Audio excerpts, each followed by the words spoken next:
Tiripura Info News Update. রবিবার দক্ষিণ তৈবান্দালে ADC দখলের লক্ষ্যে পদ্মশিবিরের শক্তি প্রদর্শন, নাম না করে বিরোধীদের চ্যালেঞ্জ মুখ্যমন্ত্রীর ডক্টর মানিক সাহা। 11টার থেকে 12টার মতো এই অ্যাকর্ড হয়েছে। আজকে নর্থ ইস্টার্ন জোনের যে একটা শান্তির বাতাবরণ, শান্তি যদি না থাকে উন্নয়ন কোথার থেকে হবে? আজকে আমার মায়েরা বোনেরা ঘর থেকে বেরোবে, সেখানে যদি দেখা যায় একটা আতঙ্কের পরিবেশ আছে। আগে আমরা দেখতাম কি অবস্থা ছিল জনজাতি অঞ্চলে, জনজাতি অধ্যুষিত এলাকায়। উনাদের সময়ে আমরা দেখেছি সাংবাদিক খুন হয়েছে এখানে। আগরতলার মধ্যে মেইন শহরের মধ্যে এক জনজাতিকে, জনজাতি সম্প্রদায়ের একজন অফিসারকে তার ঘরের ভিতর তাকে এবং আরেকজনকে, সে সুখরাম দেববর্মাকে খুন করা হয়েছে, আপনারা সবাই জানেন। এবং যারা খুনি তারা আরামসে হেঁটে হেঁটে চলে যাচ্ছিল। এইরকম একটা অবস্থা, খুন, সন্ত্রাস, অগ্নিসংযোগ। 2021-এর যখন এডিসি ইলেকশন হয় তখনও আমি এইসব জায়গার মধ্যে বহু জায়গায় গেছি। ইলেকশনের আগে একবার তাদের এই খুন সন্ত্রাস, নির্বাচনোত্তর সন্ত্রাস, এগুলো আমরা দেখেছি। এখন আমাদের সরকার আসার পর আপনারা বলুন, কোনো জায়গার মধ্যে রাজনৈতিক হিংসা যদি হয়, সাথে সাথে পুলিশ কিন্তু সেখানে কাজে তারা নেমে পড়েন। আইনের শাসনে তাদেরকে নিয়ে আসা হয়। আর আগে সে যে পার্টিরই হোক, কারণ মাননীয় প্রধানমন্ত্রীজি যখন এই অযোধ্যার মধ্যে রাম মূর্তি প্রতিষ্ঠিত করেন, সেখানে রামলালার যখন প্রাণ প্রতিষ্ঠা করেন এবং পরবর্তী সময়ে যখন এখানে ধ্বজা যখন উড়ান, অর্থ কি? এই রাম রাজত্বে আমরা সবাই জানি এটা রাম রাজত্ব না, অর্থাৎ রামের সময়ে এই ভারতবর্ষের মধ্যে আইন ছিল, মানুষ তার পরিষেবা পেয়েছে, সেখানে আইনের শাসন ছিল, শাসন ভালো ছিল সেখানে। সেটাকে সামনে রেখে মাননীয় প্রধানমন্ত্রীজি বলছেন যে ভারতবর্ষ এখন রাম রাজত্বের দিন এসছে এবং ত্রিপুরাতেও আমরা এখন রাম রাজত্ব আমরা তৈরি করতে চাই। গুন্ডামি করে, কাউকে জবরদস্তি করে, আজকেও আমার কাছে খবর এসছে এখানের প্রোগ্রামে যদি কেউ যাতে না আসতে পারে রাস্তার মধ্যে আটকানোর ব্যবস্থা করা হয়েছে। এটা কোন ধরনের রাজনীতি? এটা কোন ধরনের রাজনীতি? আসারাম বাড়িতে প্রধানমন্ত্রীর মন কি বাত অনুষ্ঠানে সেখানে গিয়ে আমাদের জনজাতি গোষ্ঠীর 5-6টা ছেলে, আমাদের পার্টির ছেলে, তারা সেখানে মোবাইল চালিয়ে এই মন কি বাত অনুষ্ঠান দেখছিল। তাদের উপর ওরা আক্রমণ করেছে, প্রাণঘাতী হামলা করেছে, বিভিন্ন জায়গায় এই ধরনের হামলা করেছে। বলছে কি যে না, ন্যাশনাল পার্টিকে এই ডিসি এলাকা আসতে দেবে না। ন্যাশনাল পার্টি ভারতীয় জনতা পার্টিকে আটকে দেবে, এই ক্ষমতা কারোর নেই, কারোর ক্ষমতা নেই। ন্যাশনাল পার্টি আসবে, ভারতীয় জনতা পার্টি যাবে, প্রতিটা মানুষের কাছে যাবে এবং মানুষের জন্য, জনজাতিদের জন্য বিশেষ করে যে কাজগুলো এই পার্টি করেছে সেগুলো মানুষের ঘরে ঘরে আমরা নিয়ে যাব। বন্ধুগণ, ঘুম থেকে উঠে কিছু তো নেই, কোনো ফিলোসফি তো ওনাদের কাছে নেই। দুটো ফিলোসফি আছে, একটা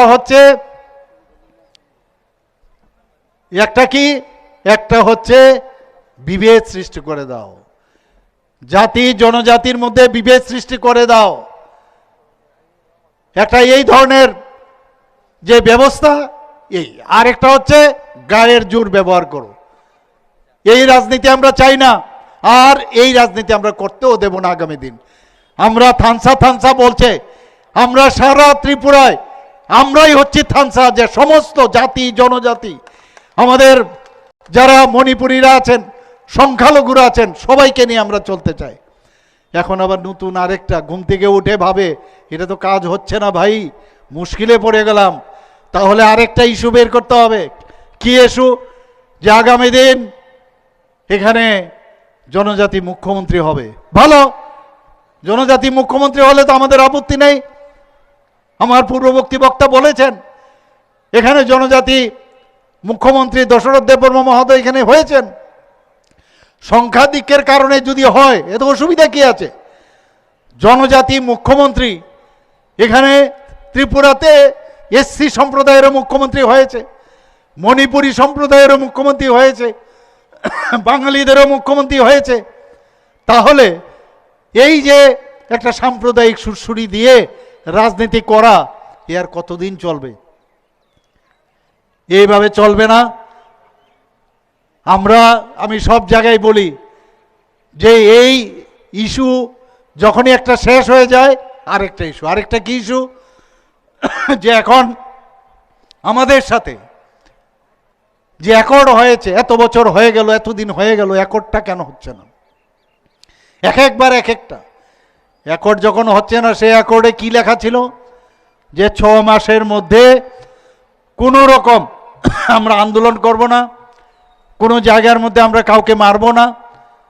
ডে 1 থেকে, যেদিন থেকে এই অ্যাকর্ড হয়েছে তারপর দিন থেকে শুরু, বিভিন্ন জায়গায় মারপিট, সন্ত্রাস ইত্যাদি করছে।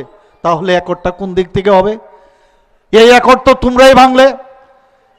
তারপরও ওনাদের সাথে আমি ভালোভাবে কথা বলেছি, আমাদের সরকার ভালোভাবে কথা বলছে, কিন্তু এমনভাবে একটা দাদাগিরির যে একটা চিন্তা যে আমাদের ছাড়া চলবে না, সেটা তো কোনো অবস্থায় ভারতীয় জনতা পার্টি সেটাকে কোনো অবস্থায় সেটাকে মানবে না, আগামী দিনেও মানবে না। গায়ের জোর দেওয়া হবে না।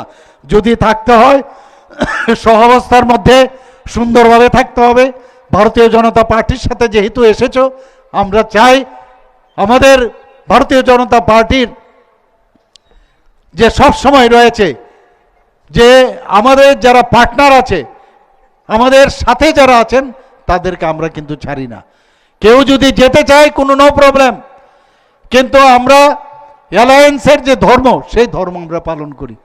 কেউ যদি অ্যালায়েন্সের ধর্ম পালন করতে না চায়, এটা তাদের বিষয়, আমাদের সমস্যা নাই। কিন্তু জনজাতিরা যাদের আমরা জানি, যারা এতদিন ধরে আমি যেটা দেখেছি অত্যন্ত কোমলমতি, তাদেরকে নানাভাবে উল্টো পাল্টা বুঝিয়ে তাদেরকে নানাভাবে ঘোলা জলে মাছ ধরার চেষ্টা করছে। এখন মানুষ বুঝে গেছে।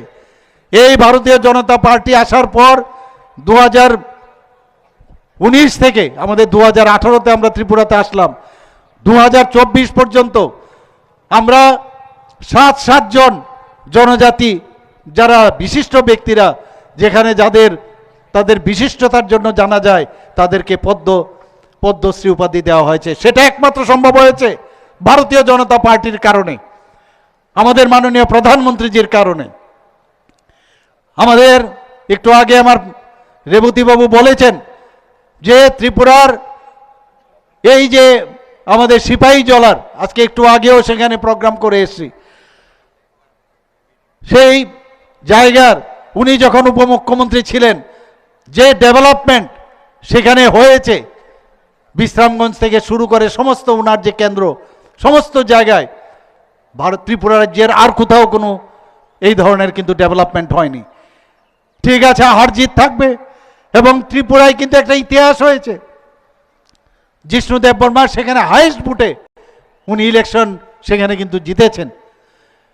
পরবর্তী সময়ে এই রাজনীতির কলা কৌশলে হেরেছেন, ঠিক আছে, কিন্তু আজকে এই জিষ্ণু দেববর্মা মহোদয়কে রাজ পরিবারের এক সন্তান, উনাকে তেলেঙ্গানার মতো জায়গার মধ্যে এত বড় রাজ্যের সেখানে উনাকে রাজ্যপাল বানিয়েছেন। আমাদের প্রধানমন্ত্রীজি আসার পর আজকে জনজাতিদের কোনো সময় রাষ্ট্রপতি কোনো দিন হয়নি, সেখানে আজকে এই দ্রৌপদী মুর্মুজি একদম অজগায়ের উড়িষ্যার এক ব্যক্তি মহিলা, উনাকে আজকে রাষ্ট্রপতিজি বানিয়েছেন। একের পর এক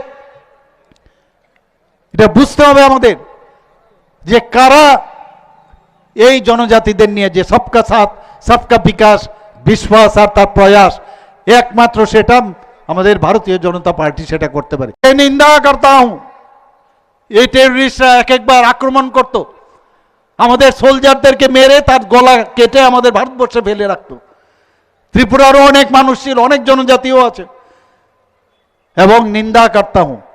আর 2014 পর माननीय प्रधानमंत्री जी যখন এলেন, कोई निंदा फिंदा नहीं है, मैं छोड़ूंगा नहीं किसी को, मैं छोड़ूंगा नहीं। सर्जिकल स्ट्राइक, एयर स्ट्राइक, এবার অপারেশন সিন্দুর। এবং উনি কি বলছেন, আমাদের ইউনিয়ন মিনিস্টার যে ফরেন মিনিস্টারের মাধ্যমেই বলেছেন, কি বলছেন, যখন এই অবস্থা যে ব্ল্যাকমেলিং করা হতো পরমাণু বোমা ফাটিয়ে দেবে পাকিস্তান, বলছে এইসব ব্ল্যাকমেলিং এর দিন চলে গেছে। ঘর মে ঘুসকে মারুঙ্গা, প্রায় 100 কিলোমিটার ভিতরে ঢুকে গিয়ে 26 জনকে মেরেছে 26 মিনিটে, 9টার থেকে 10টার মতো এই টেররিস্টদের ঘাঁটিকে ধ্বংস করে ফেলেছে। এই হচ্ছে আমরা একটা গার্জিয়ান আমরা পেয়েছি। গার্জিয়ান উইক হলে ইঞ্জিন গাড়ির যদি আপনার ট্রেনের সামনের ইঞ্জিন যদি খারাপ হয়, ভালো না চলে, তাহলে আপনার সামনের দিকে এগোবেন কি করে?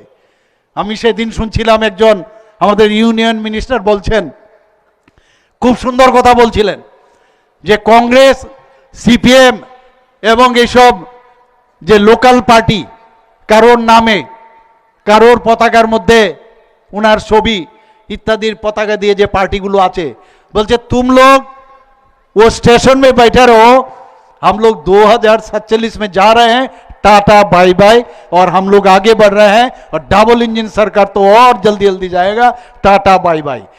এই হচ্ছে ভারতীয় জনতা পার্টি, এত স্পিডে এখন চলছে। আমাদেরকে ধরে রাখার উপায় নেই, ভয় দেখে ভারতীয় জনতা পার্টিকে আটকানো যাবে না। আমাদেরকে অনেক সময় এখন তো ওই বলে না যে every action there is an equal and opposite reaction, যেরকম বলবে সেই রকম আমরা করব। মুখ্যমন্ত্রী এখন সরে যাচ্ছে, মুখ্যমন্ত্রীকে সরিয়ে দিবে, ভালো, সরিয়ে দিন, নো প্রবলেম, কিন্তু ওই সাম্প্রদায়িক সুরসুরি লোক চলে যাচ্ছে, হাঁটছে না, থাকছে না, ধরে রাখতে হবে। আগে আমার কাছে ডেপুটেশন দিতে এসেছিলেন, ডেপুটেশন দিতে এসে বলছেন কি ব্যাপার, 5-6 দিন ধরে আমার সাথে। আমি বললাম ঠিক আছে, আসুক, দেখা করুক, নো প্রবলেম, আমি সবসময় সম্মান করি। আসার পরে আমাকে বললেন যে এরকম, তো এর মধ্যে আগে যে স্ক্রিপ্ট ছিল রুমানের সাথে আবার আরেকটা ঢুকিয়ে দিয়েছে। আমি বললাম আবার কবে আরেকটা ঢুকাবে? এইভাবে ঢুকিয়ে ঢুকিয়ে আর কতজনকে আটকাতে পারবে না তোমরা? যাই হোক, ওনাদের সাথে ভালোভাবে কথা বলেছি। বাইরে গিয়ে বলছে মুখ্যমন্ত্রী রাজি আছে, মুখ্যমন্ত্রী খুব ভালো, খুব ভালো, মানে আমার সাথে দেখা করা। বাইরে গিয়ে বলছে, আমাকে অনেক সাংবাদিক বন্ধুরা জিজ্ঞেস করছেন এটা কি। আমি বললাম সৌজন্যতার সাথে জন্য আমি দেখা করেছি, এর অর্থ ওই না, we stand by our original statement. কোনো অবস্থায় আমাদের কেন্দ্রের নেতৃত্ব কোনো অবস্থায় রোমান স্ক্রিপ্টকে মান্যতা দেয় না, যত বড় আন্দোলনই হোক তাতে কোনো লাভের লাভ হবে না। আমরা চাই ইন্ডিজিনাস দেবনাগরীবাদ, বাংলাবাদ, ভারতবর্ষের যে কোনো, যদি মনে করো যে কোনো স্ক্রিপ্ট রাজি না, তামিলনাড়ু একবার বলেছিলেন যে রাজি আছে, এখন আবার পিছিয়ে হটে গেছে। আমি বললাম নো প্রবলেম, তাহলে ইন্ডিজিনাস নিজেদের করো, আগামী দিন next generation, otherwise next generation কি হবে? খালি সেই রোমান স্ক্রিপ্ট নিয়ে, ইংরেজি নিয়ে কথা। ইংরেজি ল্যাঙ্গুয়েজ একটা আলাদা, ইংরেজি শিখা একটা, কিন্তু এটাকে দেখুন কিভাবে মানে বিকৃতি করে বলছে, কিভাবে মানুষকে বোকা বানানোর চেষ্টা করছে। এইভাবে বছরের পর বছর এই জনজাতি কোমলমতি আমার ভাই বোন, আমার ছেলে মেয়েদের, তাদেরকে বিভ্রান্ত করেছে। আমরা এই যতগুলো টেররিস্টে আজকে এটিটিএফ, এনএলএফটি, তাদেরকে আমরা এই মাননীয় প্রধানমন্ত্রীজির নেতৃত্বে, অমিত ভাই যে নেতৃত্বে আজকে এখানে ত্রিপুরাতে যে মৌ হয়েছে, এর জন্য তাদের রিহ্যাবিলিটেশনের জন্য কে প্যাকেজ দিয়েছে? 250 কোটি টাকা আমরা দিয়েছি। মাঝখানে অন্যরা কি করে ঢুকবে? আজকে এই আমাদের যারা রিয়াং শরণার্থীরা এসছে, তাদের জন্য প্যাকেজ প্রথমে 500 কোটি টাকা ছিল, কে দিয়েছে? ভারতীয় জনতা পার্টির নেতৃত্বাধীন সরকার দিয়েছে, ত্রিপুরা সরকার দিয়েছে। মাঝখানে অন্যরা কেন ঢুকবে? আমাদের করছি আমরা, আর আমাদের হয়ে এমন একটা ভাব দেখাবে আমরা করছি, আপনাদের আন্দোলনের জন্য হচ্ছে, এরকমটা না। আমরা দেখেছি দিল্লিতে অনেক আন্দোলন হয়েছে, কিছু কাজের কাজ কিচ্ছু হয় না। কারণ রাষ্ট্রের জন্য এই ভারতীয় জনতা পার্টি, রাষ্ট্রের জন্য, মানুষের জন্য, সবকা সাথ, সবার জন্য, সবকা বিকাশ, সবার বিকাশ, সবার উন্নয়ন সেই দিশায় চলে, কাউকে আলাদাভাবে দেখে না। এর নাম হচ্ছে ভারতীয় জনতা পার্টি। এইভাবে উল্টোপাল্টা কথাবার্তা বলে এখনো সময় আছে, যদি ভালোভাবে চলেন তো very good, welcome, no problem. আমরা আগামী দিন ত্রিপুরাকে আমরা বারবার বলছি যে এক নতুন ত্রিপুরা আমরা তৈরি করব। মাননীয় প্রধানমন্ত্রীজি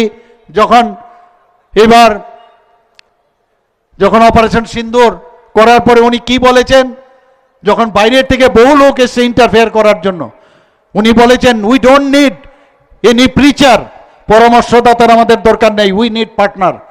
so in politics also in Tripura we want only partner, no preacher we don't want. আর এবং প্রিচার যারা কন্টিনিউয়াস খালি গন্ডগোল নানা রকমভাবে, তাদেরকে তো কোনো অবস্থায় আমরা মান্যতা দেব না। বন্ধুগণ, আমাদের ভাই বোনদের জন্য, জনজাতিদের উন্নয়নের জন্য আমাদের যা যা দরকার আমরা সেটা করব। আপনারা দেখেছেন এর মধ্যেও আমরা মহারাজাদের সবচেয়ে বেশি, এর আগে কমিউনিস্টরা মহারাজাদেরকে ঘরের ভিতর ঢুকিয়ে দিয়েছিল। আমরা আসার পর মহারাজা বীর বিক্রম কিশোর মাণিক্য বাহাদুরের নামে মাননীয় প্রধানমন্ত্রীজি সেই এয়ারপোর্টের নাম দিয়েছে। এর আগে তো কেউ দেয়নি। এখন সুযোগ এসছে, গণতন্ত্র এতদিন ধরে আপনাদের মনে পড়েছে, 2021-এর আগে আপনাদের তো খবরই নেই। সেই জায়গায় আমরা আপনাদের সম্মান দিচ্ছি। আজকে কামান চমনির যে একটা আইল্যান্ড ছিল মহারাজা বীর বিক্রমের, সেখানে আমার বাড়ির সামনে আমরা ছোটবেলায় দেখেছি, সেখানে 0 মাইল ফলক, সেটাকে আমি মাটির থেকে উঠিয়েছি, চোখের সামনে আমি দেখতাম। সেটাকে উঠিয়ে আজকে এখানে মহারাজা বীর বিক্রমের সেখানে মূর্তি আমি এখানে বসিয়েছি। বন্ধুগণ, তা আমরা সম্মান দিচ্ছি। আজকে এস ডি বর্মনের কথা কে না জানে, উনি একজন পরিবারের একজন ব্যক্তি, এত বড় সুরকার, এত বড় গায়ক সারা পৃথিবীর মধ্যে নেই। উনাকে এয়ারপোর্ট থেকে আসার পথে উনার মূর্তি, আমি যখন মুখ্যমন্ত্রী হই, একটা পূর্ব বয়া মূর্তি উনার নামে আমরা সেখানে কিন্তু প্রতিষ্ঠিত করেছি। একের পর এক আমরা মহারাজাদের সম্মান আমরা দিয়েছি। তা আমরা সবাইকে যেমন সম্মান দিই, 500 বছরের যে মাণিক্য ডাইনেস্টি, ওনাদেরকে আমরা সম্মান দিই। এত কাজ করেছে, স্কুল কলেজ সব দিয়েছে। কিন্তু এর অর্থ এই নয় যে এখন এই গণতন্ত্র যুগে এখানে তুমি বা আমরা, আপনারা যা বলবেন সেটা আমরা করব, এইভাবে চলবে না। দেশ এইভাবে চলে না। দেশ দেশের মতো চলবে, রাজ্য রাজ্যের মতো চলবে। সাধারণ মানুষের যে প্রবলেমগুলো আছে সেই প্রবলেমগুলো আমরা সলভ করার জন্য আমরা এখন সরকারে বসছি। আগের সরকার আমরা কি দেখতাম, সবাইকে যেমন সম্মান দিই, 500 বছরের যে মাণিক্য ডাইনেস্টি, ওনাদেরকে আমরা সম্মান দিই। এত কাজ করেছে, স্কুল কলেজ সব দিয়েছে। কিন্তু এর অর্থ এই নয় যে এখন এই গণতন্ত্র যুগে এখানে তুমি বা আমরা, আপনারা যা বলবেন সেটা আমরা করব, এইভাবে চলবে না। দেশ এইভাবে চলে না। দেশ দেশের মতো চলবে, রাজ্য রাজ্যের মতো চলবে। সাধারণ মানুষের যে প্রবলেমগুলো আছে সেই প্রবলেমগুলো আমরা সলভ করার জন্য আমরা এখন সরকারে বসছি। আগের সরকার আমরা কি দেখতাম, খালি প্রবলেম ক্রিয়েট করে, অর্থাৎ প্রবলেম ক্রিয়েট করার সরকার ছিল। আর আমাদের সরকার হচ্ছে সলিউশনের সরকার। এডিসির কি অবস্থা দেখেছেন, সেটা যে কোনো কারণেই হোক। আমরা মাত্র 11টার মধ্যে আমরা সেই 2021-এ আমরা প্রতিদ্বন্দ্বিতা করি, 2টোর মধ্যে খালি ফ্রেন্ডলি করেছি। তারপরেও আমরা সেখানে 9টা, পরবর্তী সময়ে আরও একটা, আউট অফ 28 আমরা 10টা কিন্তু সেখানে আমরা ভোট, আমরা এডিসি আমরা পেয়েছি সেখানে। আমরা মাত্র এই 11টার মধ্যে এতগুলো, তাহলে আমাদের শক্তিটা কোথায়?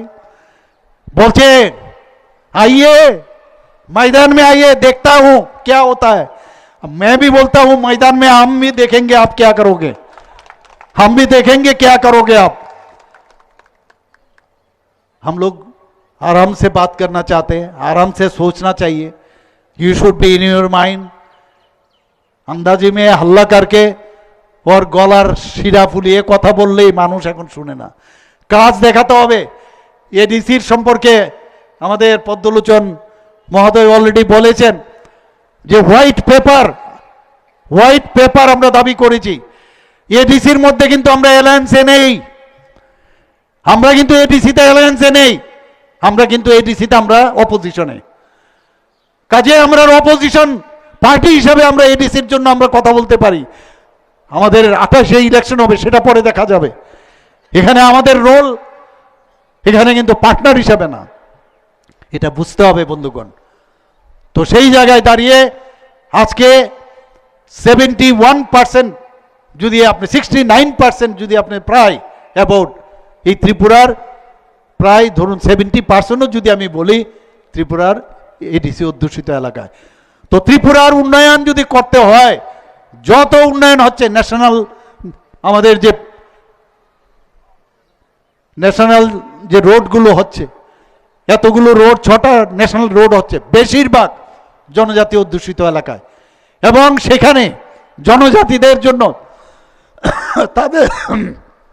তাদেরকে এখন যেভাবে অ্যাকুইজিশনের জন্য বেশিরভাগই জনজাতিরা কিন্তু সেখানে পাচ্ছে বন্ধুগণ। এবং যে কোনো প্রকল্প আমরা যেখানেই করি, এই 70% আমি বললাম এডিসি ছাড়া অসম্ভব। 30% নন এডিসি এলাকা।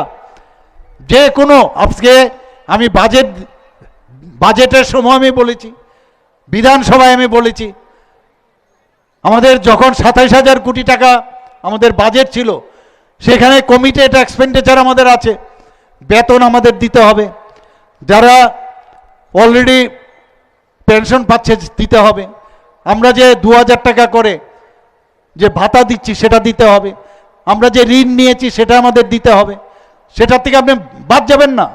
এই 27,000 কোটি টাকার মধ্যে আমরা এডিসির উন্নয়নের জন্য কত পার্সেন্ট আমরা দেই? 39.06% আমরা এডিসির জন্য দেই। আর এইবার 2025-26 অর্থ বছরে সেটা 40%-এর উপরে যাবে। বলছে পয়সা দেয় না, পয়সা দেয় না। কে কোথায় যায় সবাই জানে, সবাই জানে কে কি করছে সেখানে। উন্নয়নের নামে প্রহসন আর চালাবে ত্রিপুরা। ত্রিপুরার কি দুর্দশা হবে এক এডিসি দেখেই বোঝা যায়। আজকে আমরা কিন্তু লাকি যে এখানে জুট আমল ত্রিপুরাতে কোনো এক সময় ছিল, কংগ্রেসের জুট আমল আমরা দেখেছি, মানুষ ভয়েও আর কংগ্রেসকে আনবে না। এডিসিতে এখন যারা চালাচ্ছেন, এটা কিন্তু আমাদের জন্য একদিকে ভাগ্য ভালো যে এটাকে সামনে রেখে আগামী দিন যারা এডিসি চালাচ্ছেন, যেভাবে দুর্নীতি ওরা ওখানে করছে, সব খবর আমার কাছে আছে। এই জনজাতি ভাই বোনেরা আগামী দিন ওনাদেরকে কোনো অবস্থায় আর বসতে দেবে না, এটা নিশ্চিত আপনারা থাকতে পারেন বন্ধুগণ। এর জন্যই বলছি 28-এ 28। কংগ্রেস তো শূন্য অলরেডি গত ইলেকশনে, সিপিএমও শূন্য। এখন তুর করে বেরোই শুনি অনেক জায়গার মধ্যে, এখনো বসে আছে। ওই যে হারমাতগুলো ঢুকেছে, কবে আবার ব্যাক করবে আমি জানি না। কষ্ট হয় যখন জনজাতির মহিলাদের ঘরের ভিতরে গিয়ে তাদের আসবাবপত্র ভেঙে দিচ্ছে, মহিলাদের উপর অত্যাচার করছে। 21 থেকে শুরু করেছে এখনো। আরে গণতন্ত্রই যদি মানো তো সব পার্টির অধিকার রয়েছে, আর আমরা হচ্ছি ন্যাশনাল পার্টি। যে কোনো জায়গায় যাব, অনেক সময় জলের কথা বলে মুখ্যমন্ত্রী সেখানে যাবে, কোনো মন্ত্রী কোথাও যাবে, আগের থেকে সেখানে আটকিয়ে দেওয়া যাতে না যেতে পারে। কি অদ্ভুত এই যে কত ঘটনাগুলো চলছে। আজকে আমরা সমাজপতিদের 2,000 টাকা করে, আমাদের সরকার আসার পর 2,000 টাকা করে তাদেরকে সাম্মানিক দিয়েছি। এখন আমরা কিছুদিন আগে এই ক্যাবিনেটে ডিসিশন নিয়ে আমি সমস্ত মিনিস্টারদের বললাম যে ওনারা সমাজের জন্য কাজ করছেন। আর আমাদের যে চিন্তা ভাবনা, আমাদের পার্টির যে চিন্তা ভাবনা, যে সমাজ পরিবর্তন খুব দরকার। সমাজের পরিবর্তন করলে যারা সমাজে কাজ করছে তাদেরকে এটা এরকম না যে কাউকে এটা ভাতা দেওয়া হচ্ছে, তাদের সম্মান দিচ্ছি আমরা। 2,000 থেকে 5,000 আমরা করেছি। এবং 19টি জনজাতি গোষ্ঠী আছে, কিন্তু পরবর্তী সময়ে আমি দেখলাম প্রায় 40-এর উপরে জনজাতি গোষ্ঠী, ছোট ছোট জনজাতি গোষ্ঠী ত্রিপুরাতে এখনো আছে, এখনো অনেকে যাচ্ছে। আমি বললাম সবাইকে বাঁচাতে হবে, তাদের কৃষ্টি সংস্কৃতি, তাদের পরম্পরা আলাদা। এবং মাননীয় প্রধানমন্ত্রীজি, আমাদের পার্টি এগুলো চায় যে কাউকে হারিয়ে আমরা যেন না হারাই। তাদেরকে বাঁচানোর জন্য আমাদের বিভিন্ন সংখ্যালঘু সম্প্রদায়ের আমাদের ডিপার্টমেন্ট খুলেছে, তাদেরকে খুঁজে খুঁজে বের করছে। তাদেরও যে প্রধান আছে, কেউ রায় আছে, কেউ সমাজপতি আছে, চৌধুরী আছে, তাদেরকে 5,000 টাকা করে দেওয়ার জন্য আমি বলেছি বন্ধুগণ। বিভিন্ন sub divisional hospital sub division में ডিএম অফিসে। এবার এই গভর্নমেন্ট আমরা কিছুদিন আগে ডিসিশন নিলাম যে শুধুমাত্র টিসিএ সমকক্ষ, আমাদের টিসিএস সমকক্ষ অফিসার আমরা নিযুক্ত দিয়েছি সব সাব ডিভিশনে এবং ডিস্ট্রিক্টে। তাদের কাজ হবে যতগুলো দিল্লির আমাদের সেন্ট্রালের যেসব প্রকল্পগুলো আছে, আমাদের রাজ্যের যে প্রকল্প, সেগুলো তারা খালি শুধু দেখবে। আমরা এইভাবে আমরা কাজ করছি বন্ধুগণ। আজকে এডুকেশনের কথা বলুন, ওনারা চাইছেন এখানে যাতে এডুকেশন কম থাকে, কম হয়, জনজাতিরা যাতে কম বুঝে। আর মাননীয় প্রধানমন্ত্রীজি বলছেন প্রতিটা ব্লকে আমি এই যে একলব্য মডেল রেসিডেন্সিয়াল স্কুল করব। ত্রিপুরাতে অলরেডি 2018 আগে মাত্র 4টা শুধু একলব্য রেসিডেন্সিয়াল মডেল স্কুল ছিল। এখন কটা স্যাংশন হয়েছে? 21টা। 12টা অলরেডি শুরু হয়ে গেছে, 6টা এই মার্চের মধ্যে হবে যা আমাকে বলা হয়েছে, বাকিগুলো সামনের বছরে হবে। এরপরও আমি দিল্লিতে গেছি, গিয়ে এই যে ব্লকের মধ্যে করলেই হবে না, তার জন্য কিছু রুলস অ্যান্ড রেগুলেশন আছে। 50% ওই লোক সংখ্যার 50% সেখানে থাকতে হবে জনজাতি। শুধু তাই নয়, সেখানে 20,000 মিনিমাম থাকতে হবে। সেখানে আমি গিয়ে বললাম কিছু রিল্যাক্সেশন দিয়ে যদি দেন তাহলে আরও 15টার জন্য আমি দাবি করে এসেছি। একলব্য মডেল রেসিডেন্সিয়াল হচ্ছে, রাস্তাঘাট হচ্ছে, বিভিন্ন জায়গায় আজকে ফুটবল, এই যে জনজাতিদের মধ্যে আমরা অনেক জায়গায় দেখেছি আমাদের ছোট ছোট ছেলে মেয়েদের এখন নেশার দিকে ঝুঁকে যাচ্ছে ওখানে। এবং এটা কিন্তু ইন্টারন্যাশনাল একটা মানে কনস্পিরেসি যে সবাইকে এই ড্রাগসের মাধ্যমে বুথ করে রাখুন। শুধু জনজাতি না, জাতিদের মধ্যে বিভিন্ন জায়গায় যারা মাইনরিটি তাদের মধ্যেও করছে সেই বিষয়। আমরা সেই দিকে আমরা কাজ করছি, আমরা ধরছি, কিন্তু এগুলো আপনাদের নজর রাখতে হবে। আমরা এখানে যারা জনজাতি এলাকায় আছে আমরা একটা স্লোগান দিয়েছি, যারা হোস্টেলগুলো আছে, যে ফুটবল একটা খেলা নিয়ে, football is a game, drug is the same, এই স্লোগান নিয়ে আমরা কাজ করছি বন্ধুগণ। একের পর এক প্রায় 4 থেকে 5টা এই যে টার্ফ ফুটবল গ্রাউন্ড আমরা তৈরি করেছি। আমি দেবভক্তি জমাতিয়া আমার সাথে অ্যাথলেটিক্স করতো, ওর নামে এটা, ও নেই এখন, ওর নামে আমরা এই বাদারঘাটে তার নামে ওই ট্র্যাক, দেবভক্তি জমাতিয়া যে ট্র্যাক, যা দৌড়ানের যে ট্র্যাক হয় সেই ট্র্যাক উনার নামে উৎসর্গ করেছি। আমরা এইভাবে কাজ করি, জনজাতিদের উন্নয়নের জন্য আমরা কাজ করে যাচ্ছি একের পর এক। এরকম যদি পুরো বলি শেষ করা যাবে না। মুখ্যমন্ত্রীর নামে আজকে ভগবান বিরসা মুন্ডার নাম আগে তো আমরা এত শুনিনি। এই জনজাতিদের জন্য, জনজাতিদের দেশের জন্য উনি যেভাবে ইংরেজদের বিরুদ্ধে উনি বলিদান হয়েছেন, তাকে সম্মান দিয়েছে মাননীয় প্রধানমন্ত্রীজি। 150 বছর পূর্তি উপলক্ষে অনেকগুলো উনার কে মনে রাখার জন্য অনেক স্কিম বানিয়েছে, একের পর এক স্কিম করেছে জনজাতিদের জন্য। বন্ধুগণ, আমি আবার বলবো, আপনারা বিভ্রান্ত হবেন না, সাহস সঞ্চয় করুন। যারা আপনাদেরকে বিভ্রান্ত করছে তাদের বিরুদ্ধে আপনারা প্রতিরোধ করুন। কাউকে ভয় পাওয়ার কোনো বিষয় নেই। जो डर गया समझो मर गया, डरना নেই। ত্রিপুরা সরকার আপনাদের পাশে আছে, আমাদের ভারতীয় জনতা পার্টি আপনাদের পাশে আছে। যেখানে এই ধরনের জবরদস্তি হবে আমরা আমাদেরকে সেখানে আপনারা পাবেন। এই বলে আমার কথা বলা শেষ করছি। সবাইকে অসংখ্য ধন্যবাদ। বন্দে মাতরম। Subscribe to Tripura Info and press the bell icon so that you never miss any latest updates and news on Tripura.